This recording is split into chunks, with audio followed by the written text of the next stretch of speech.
In this video, I'm going to show you how you can easily unfollow someone on chess.com. Be sure to watch the video to the very end so you don't make any mistakes, and of course do not forget to like this video and subscribe to my channel. Thanks guys.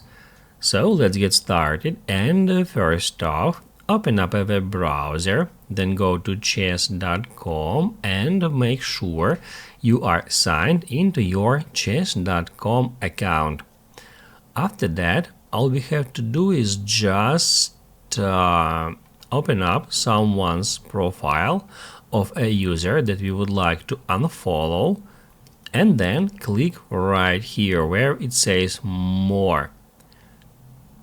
As you can see, it says unfollow here, and all we have to do to unfollow that guy is just click on it. It says you have stopped following that user. If this video helped you out, don't forget to hit the like button.